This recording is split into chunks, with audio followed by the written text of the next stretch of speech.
Hello everyone. Today we are looking at distance traveled in the nth time. We are still on the series on kinematics. So today we are going to be looking at the distance covered by a given body in a given nth time. Now before we go into today's lesson or exposition, I would love you to quickly go back to the previous lesson where we derived the equations of motion. If you've forgotten them, I would love you to go back to them and learn them. Probably learn how to derive them because you're going to be needing them. Now, don't forget, you're just going to be needing 3 out of the 5 equations we derived in our previous lesson or exposition. Now, these are the major 3 equations. The first is S equals to V plus U over 2 times time. Don't forget that S is distance or displacement. The V here is the final velocity. The U here is the initial velocity, while the T here is the time. Also, we're going to be needing this S equals to UT plus half AT squared. Now, S, as I said earlier, is the distance of displacement. The U is the initial velocity. The T is the time. The A is the acceleration. This one also could come in handy, but we're just going to be using these 2 of them. Now, don't forget, if you don't know the equations of motion, there's no way you understand what we're about to take right now. Now, how do we get the distance traveled in the nth time? There are 2 major parameters we're dealing with, which are the distance and the time itself. So first of all, we're going to start with S equal to UT plus half AT squared. Now, for you to get the distance traveled in the nth time, just like distance traveled in the fourth time, in the fourth second, distance traveled in the fifth second, distance traveled in the, So how do we get that? It's a simple phenomenon, a simple way we could get that. If you ask to get the distance traveled in the fourth second, that means you have to get the distance traveled in the third second, and then in the fourth second, you get the difference.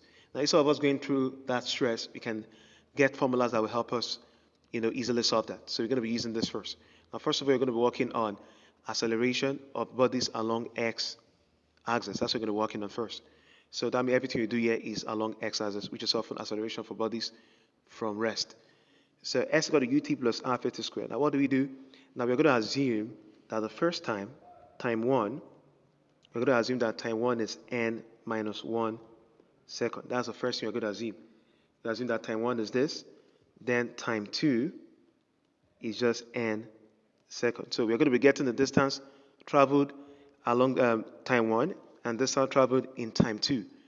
So don't forget, for distance, for example, distance traveled in the fourth second is, you're going to get the distance traveled after 3 seconds and the distance traveled after 4 seconds, then get the difference. So quickly, we're going to get the distance first traveled in the time 1. So we're going to be using this. Don't forget this, what we're going to do. This distance is a formula. Distance traveled in the n time is equals to distance traveled in time 2 minus distance traveled in time 1. We're going to be using this. So we're going to be using. So let's get the distance traveled first in time 1. So distance traveled in time 1. Let's see. Now don't forget that here they have a common initial velocity. Whatever the initial velocity is, if the body starts from rest, initial velocity will be 0. So whatever the initial velocity is going to be the same thing for the two, for the 2 various distances you're going to get for the 2 various, time.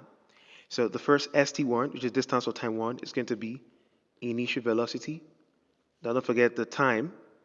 The time 1 is stated up there, n minus 1 seconds. So what's the time 1? The time 1 here, which is the first time, is n minus 1 seconds plus 1 over 2 times acceleration. Acceleration is acceleration along x-axis. Everything is along x-axis. Then times time, that's the same time. Time is going to be, that's time 1, n minus 1 raised power 2.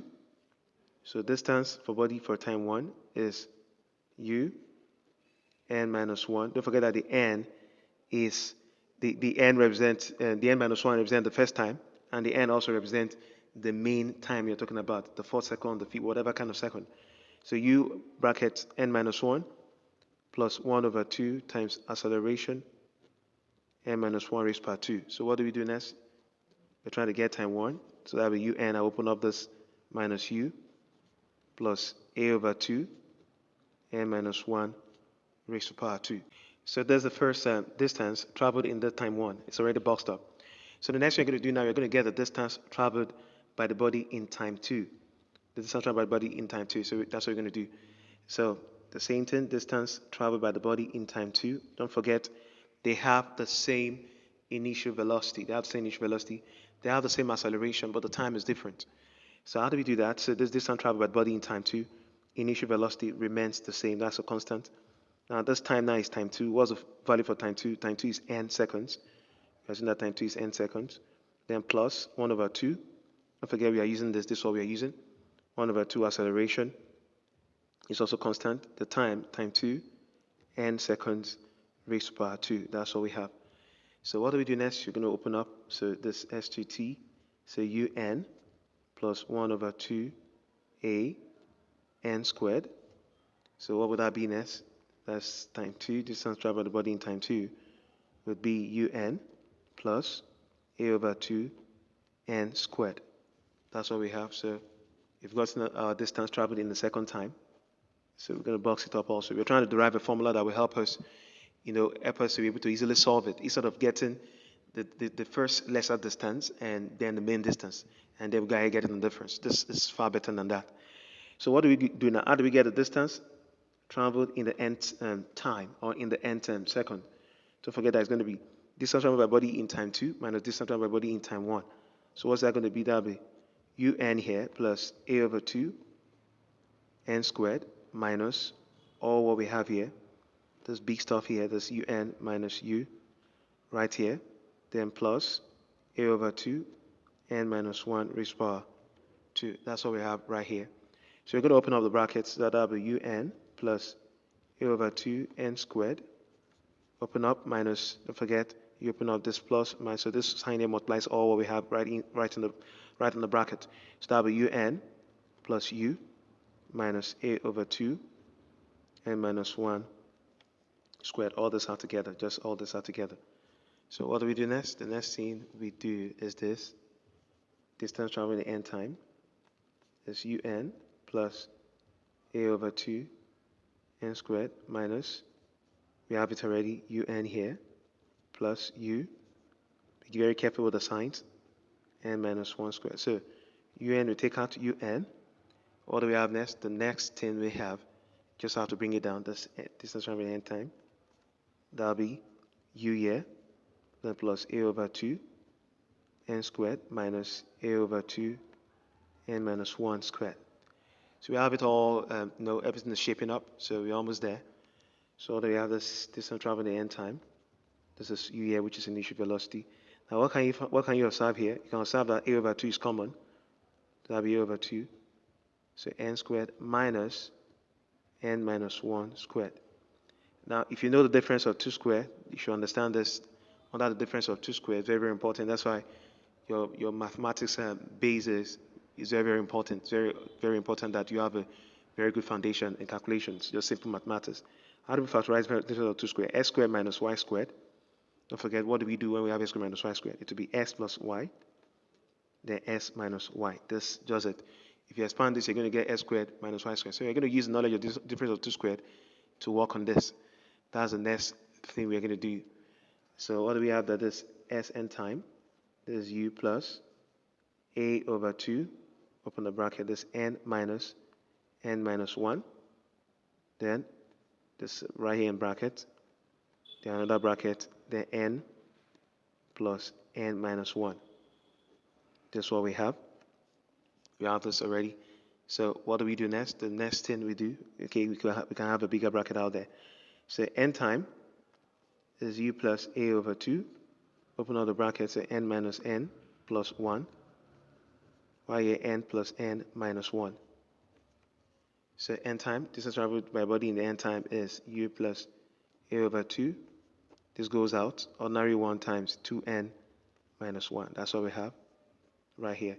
So this is a final formula for just for distance traveled by body in the nth time, I beg your pardon. So for bodies moving along x-axis for just normal acceleration from rest. So this is the final formula. This u plus a over 2 2n minus 1. This is it here. There's a major formula. Now, this is it here. Don't forget the initial velocity is going to be the same thing as constant. The acceleration also is constant. Why n here represents the time is going to take the body, the time given. Maybe in the fourth time, in the 4th second, in the 5th second, in the 8th second, and so on and so forth.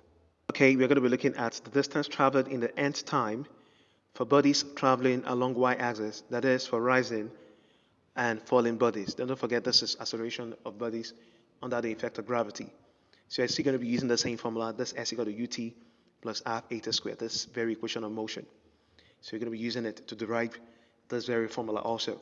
In case we are given a question on a body rising or falling, along y-axis or under the effect of gravity, and we asked to get the distance covered in a given nth time. How do we go about? How do we do it?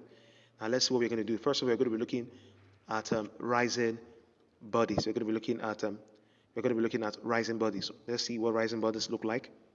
For rising bodies, what are we going to do for rising bodies?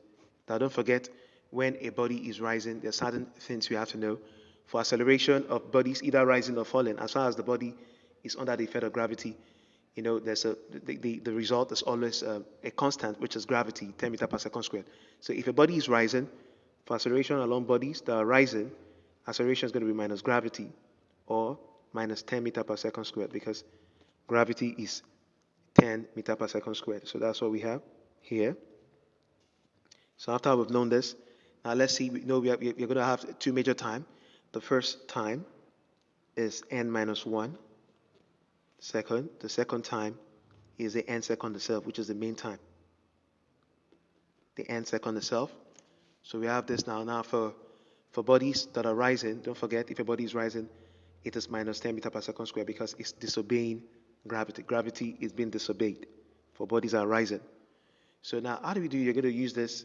Now the distance for body traveling at time 1. Initial velocity, we don't know what it is. Don't forget, initial velocity is going to be the same thing with acceleration.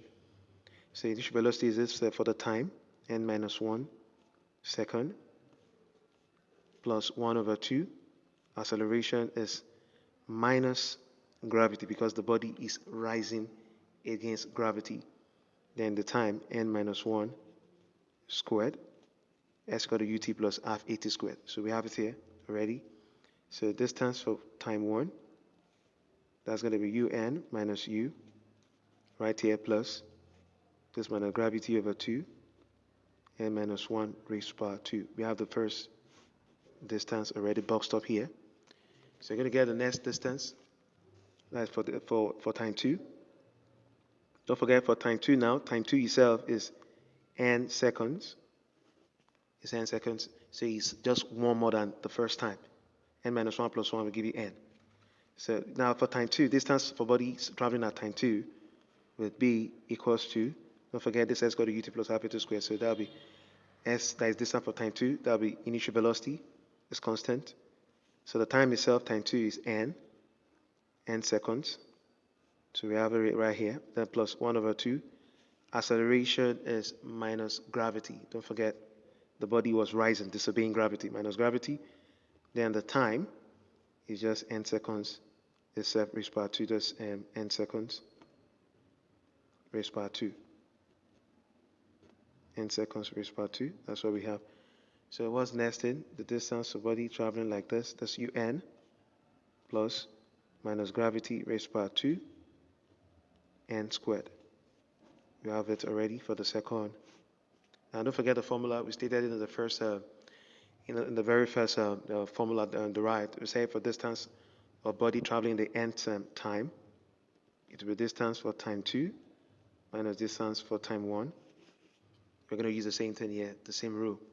So for body traveling in the nth time, that will be distance for time 2 is un, plus and minus is minus g over 2 n squared, then minus what we have here, this massive stuff, then this un minus u right here, plus, that should be minus, plus or minus is minus, that's a problem with this, n minus 1 raised to power 2 right here, that's what we have. So what do we do next? We're almost there. So that'll be un minus g over 2 n squared. Then let's open up the bracket.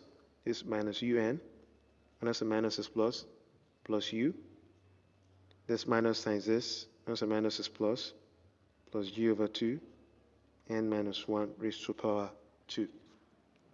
Now, what are we going to do next? The next thing I'm going to do is this un can take out un. That's gone.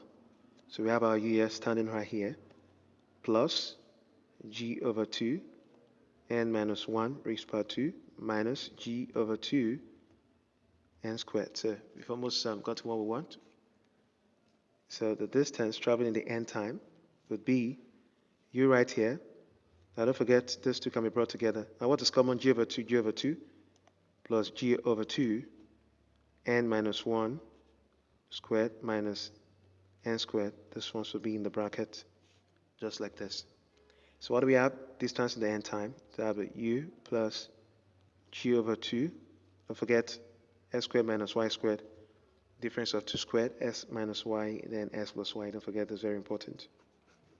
So we're going to be using the knowledge of this. So that will be n minus 1 minus n right here. Then n minus 1 plus n. So you're almost there. You're almost there. So that distance traveling at n time will be u plus g over 2. So n cancel n. We have minus 1 here. 10 times n plus n is 2n minus 1.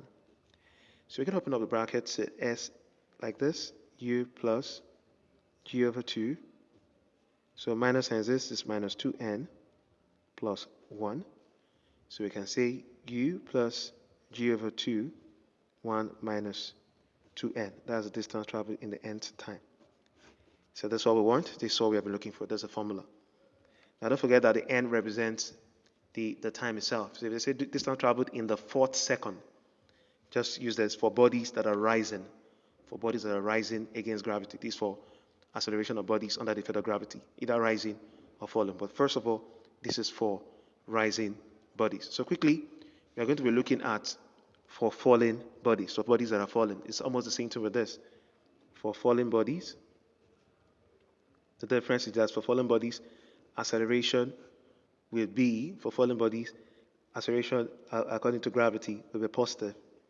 That's plus 10 meters per second squared. That will be positive gravity. So the same set of parameters. The time 1 is n seconds. Then time 1 is n minus 1 second. Time 2 is n seconds. Then time 1 is n minus 1 second. I beg your pardon.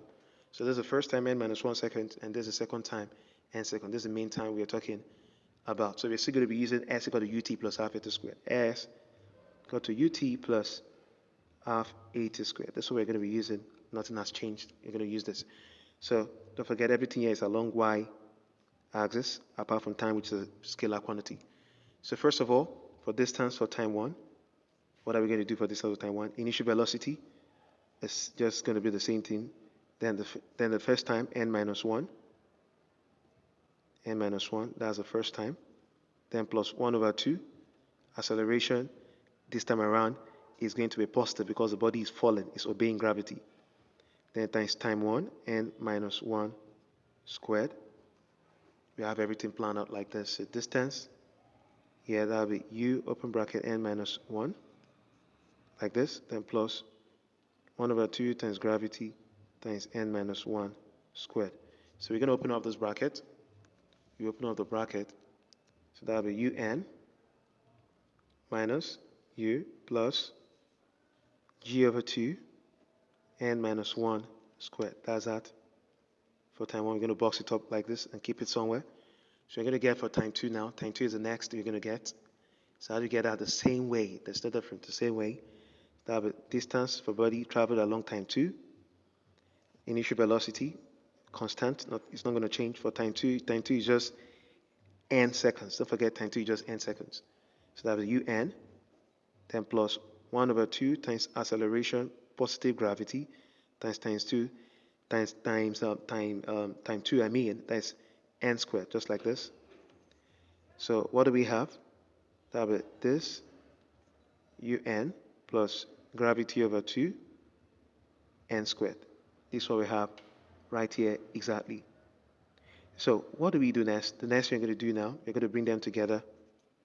We're going to use distance along time 2 to subtract distance along time 1. As simple as that. So distance traveled in the n time. In the n time is going to be un plus gn squared over 2 minus all what we have here, un minus u plus g over 2 n minus 1 squared. So distance in the nth time is going to be un plus gn squared over 2 minus un minus u plus g over 2 open bracket n minus 1 close the bracket square all in brackets. So how do we do this? Now, just very simple, we're going to open up the bracket. So that will be un plus gn squared over 2, open the bracket, minus un, minus and minus is plus, plus u, minus and this is minus g over 2, n minus 1 squared. So we're almost there, we're almost home. Un plus gn squared over 2 minus un plus 2 minus g over 2, open bracket n minus 1 raised by 2. So the next thing we're going to do is un. We take out un. So what do we have? Gn squared over 2 plus u minus g over 2 n minus 1 squared. So you're going to bring this out. So that's u standing out here. Plus this plus gn squared over 2 minus g over 2 n minus 1 squared. So what do we do next? The next thing we do is u is standing right here. These two together. So we're going to bring out g over 2. G over 2 is common, as you can see. Factorization. So g over 2 out here. We'll be left with n squared minus n minus 1 squared. Now, the difference of 2 squared also will come in here. Difference of 2 squared, that will be distance in the nth time equal to u here plus g over 2 n minus 1, then n plus n minus 1. So distance in the n time for bodies that are falling is u plus g over 2. So n minus n plus 1 right here. So n plus n minus 1. So that will be u plus g over 2. N minus n, just have one left. 1 times 2n minus 1. So distance traveled in the n time is u plus g over 2 2n minus 1. This is the formula to use to make things easy for you. Next, we're going to be using s equal to v plus u over 2 times time. Now, that's the next formula we're going to use to derive a major formula that we can use for both along x and y axis accelerations. Now, this formula is going to be general because there's no acceleration involved. So if you're given a question whereby there's no acceleration involved and you're asked to get the time traveled in a given second, in a given n time, we are going to use this. This is going to come in handy, s equal to v plus u over 2 times time. So now how do we do this? Don't forget, no acceleration is involved, so that's why it can work for both x and y axis. Now it's still going to be the same thing. The first time is going to be n minus 1 second. Don't forget, very important. The second time will be n second. So the two things we have. Now no acceleration here, no acceleration. So now it's just going to be very easy. So the distance for time 1, don't forget, it's still going to be the same formula. Distance for n time is distance for time 2 minus distance for time 1. Nothing has changed. It's still going to be the same thing. So distance for time 1, final velocity here, and initial velocity is going to be constant all through. So the final and initial velocity is going to be the same thing. Nothing changes. So final velocity is v plus initial velocity is u. If the body starts from rest, initial velocity is going to be 0. So over 2.